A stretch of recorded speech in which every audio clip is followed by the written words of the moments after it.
Sentences are like the cells of communication. Each one has a nucleus. It is the verb, it is the principal action or thrust of the sentence. And around that action, around that thrust, there is the objects and the subjects and the prepositional phrases and the dependent clauses and the rest of the parts of speech. But there is always one principal verb. And if there are, then in that case, any more verbs after it, those verbs are acting as auxiliaries. They're acting as helpers. And I have 4 different prominent categories of mistakes that my students make, all related to the question of what to do with those other verbs in the sentence. Where only one can be conjugated, the other one has to be either in the infinitive or in the gerund. And the errors manifest in different ways, but these are the 4 categories as I have them annotated. 2 consecutive verbs, when they say, for example, I like travel, porque están pensando, me gusta viajar. Pues I like viajar, travel. Pero falta esa palabrita, que es la preposición empotrada en el verbo, to travel.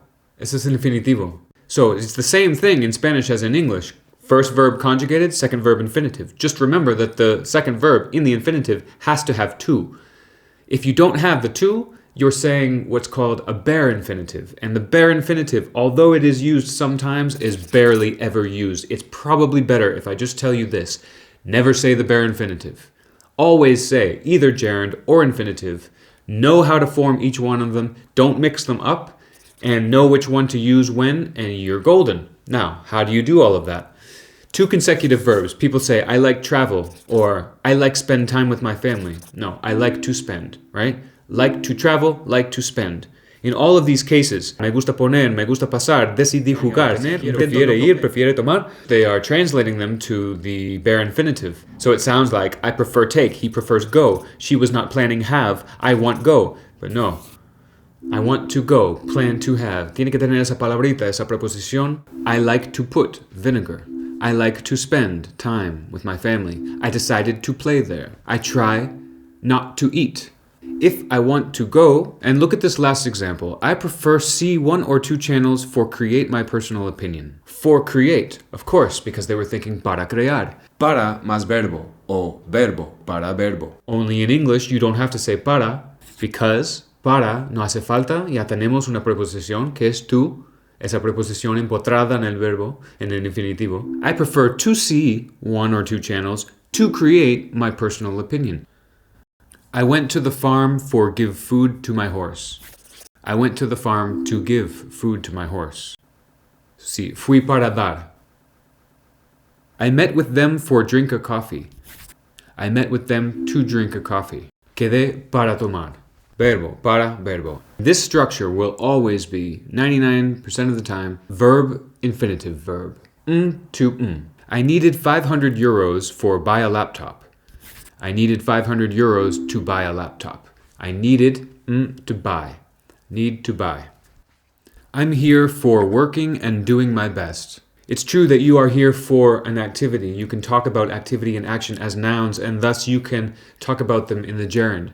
But when you're describing a plan that you have, if you're describing an intention that is carried out through the course of 2 or 3 verbs, they all need to be sort of chain-linked together with infinitives, continuing, concluding the intention. I am here to work and to do my best. I'm going to find some time this weekend for study. I'm going to find some time this weekend to study. I'm going to find to study. I'm going to find to study. It's all part of the plan that they have. Consider this sentence. I want pizza. A subject, verb, and an object. I want to eat pizza. First verb conjugated, second verb infinitive. Now check this out. I want to eat pizza, pero si quiero que tú comas pizza, I want you to eat pizza. And now we're talking about the subjunctive, where in the subjunctive in Spanish, you say a completely different grammatical structure. In English, we are using the same structure, adding an object, right? Now there's 2 characters in the story, me and you, but the wanting of eating is still the same. So the infinitive can still be there because the narrative intentionality is continuing. He wanted that I was part of the company. In English, he wanted me and then infinitive phrase, to be part of the company. They wanted that I be there. They wanted me to be there. I want this company to contract me. I needed her to sign the documents. They need you to pay attention to them. So all of this just to say that the infinitive is much more present and used and useful even than the gerund. But there's another option in English. It is not the infinitive, it is the alternative to the infinitive. ing corresponds to 3 different parts of speech in English. The verb, I am drinking, I am eating, which is the continuous or progressive tense. Adjectives, an interesting book, a satisfying meal, a shocking realization. And finally, as a noun, smoking is prohibited.